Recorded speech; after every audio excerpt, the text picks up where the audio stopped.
American Constitution, First Amendment. Contact Report 851.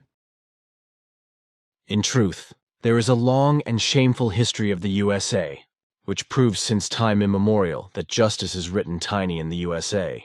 On the other hand, however, since time immemorial, the country has issued reprimands, that is to say, brought about prosecutions against bureaucratic and political adversaries that are truly horrifying.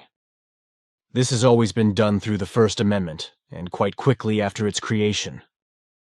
The reason for this was the fear of U.S. interference when the passage of the Alien and Sedition Acts was invoked by agents of France.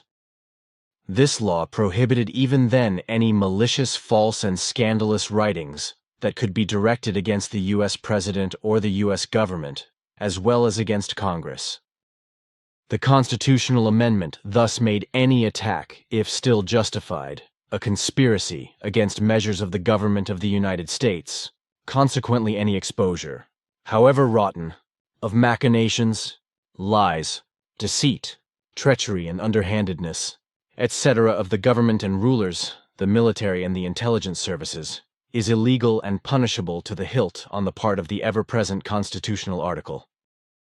This means that it is dangerous and punishable in America, as it is in the outside world, for U.S. citizens to violate the aforementioned constitutional article, including truth-tellers who are not American citizens and foreign nationals. Many such ones are therefore in great danger of being arrested by America in accordance with this constitutional article, as is happening, for example, with Julian Assange, with whom England, the UK, is criminally aiding and abetting the USA in the implementation of the constitutional article, although Assange is a citizen of Australia. However, this does not matter for the USA and England. What is important is that for America the injustice can be fulfilled, up to and including the liquidation, that is to say, murder of those persons who disregard the constitutional scandal. The unlawful use in this respect, which is contemptuous of every human right and every truth, is a shameful weapon of politics and an example of how a state-sanctioned hysteria is operated by America, which is particularly geared towards suffocating alleged domestic and foreign threats at the very outset and preventing them by all means, with murder also not excluded.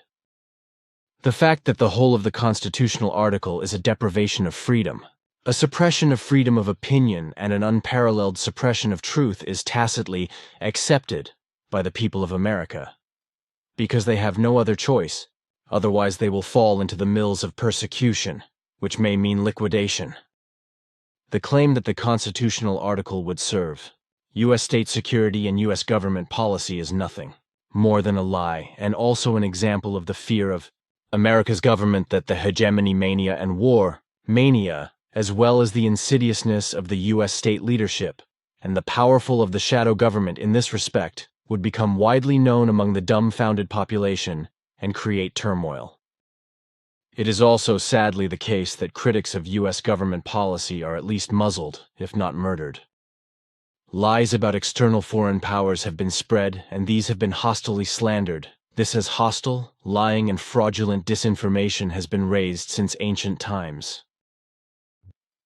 In drafting the constitutional article and the Constitution itself, those in power knew how everything would be handled, and always acted upon strictly in order to retain power, and use all possible means against their opponents. Therefore, they also devised a limited governance in which might could be absolutely controlled. The American politicians of the first period, when the constitutional articles were created, forced the righteous to give in to it, namely, to use the law as a weapon against the people and their opponents. Since then, everything has been expanded even further. Consequently, the growth of governance has turned into the final construction of unrighteous governance.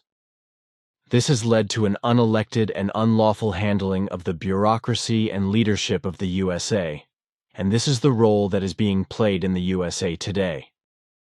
America as a state is today pursuing its own agenda in addition to that of its people, and it is doing so ruthlessly against the effective reality of any desire for peace and the other desires of the American people.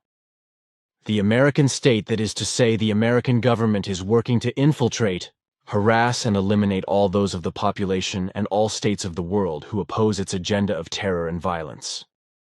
That the effective government and the shadow government of the USA are using tactics ranging from worldwide persecution to assassination of those, whether American-born or other nationals, who expose the truth of the U.S. government, the crimes of the military and the legislation and governance and its delusions of hegemony, etc. That is a fact. What an American person told me in the early 1980s, whose name I am not allowed to mention, which I promised him, when I met him in Dusnang, because he was supposed to shadow and spy on me, but then sided with me in terms of opinion, is the following, which I cannot reproduce exactly, but in essence, when he said, "While I myself am an American, I must advise the human beings who want to lead and live their lives in real and true freedom. They should not come to America and not trust that they can find and have in the USA what they really desire. They only find out the real freedom that America offers when they want to live it and experience what is really behind it all. What is the effective truth and reality?" This is what the man said, arguably voicing what is being operated by the government and shadow government using the aforementioned article of the Constitution. For it is not true freedom that is being promoted and practiced, but strict slavery with harsh constitutional articles, as effective slavery was practiced and was common practice at the beginning of America, whereby not only human beings in Africa were robbed and enslaved, but effectively also white ones, but this is hushed up to this day, which goes as far as farce and even insidious murder, as happened, for example, with President Kennedy. This is America as it lives and breathes, in addition to what is commonplace and unjust with regard to the underhandedness and meanness of the aforementioned constitutional article, the application of which is not only persecuted in America itself, but is even applied worldwide in a very sleazy form.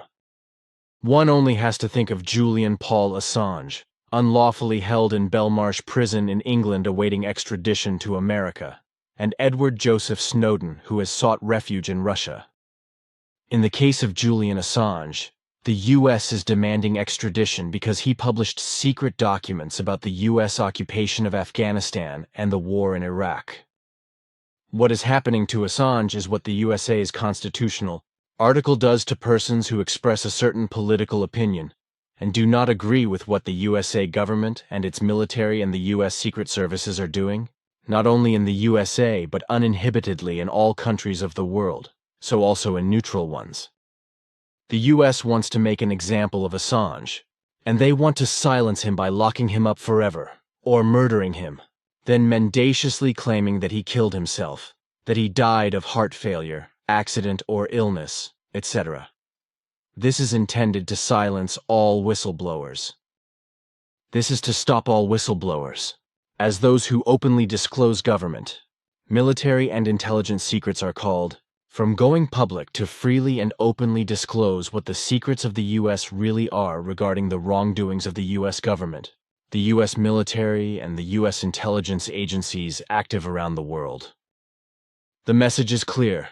If someone dares to do it anyway, the person concerned pays a very high price for it, up to and including their treacherous murder. The events surrounding the Assange and Snowden cases affect all whistleblowers, but it also affects journalists and private individuals who dare to openly speak the truth about America and its constitutional article of shame, or cooperate with whistleblowers, but it also affects people who support whistleblowers or other persons who take a closer look at the truth in any process. The dirty hammer is that foreign states secretly or openly sympathize with America and punish and persecute their own citizens for U.S. demands.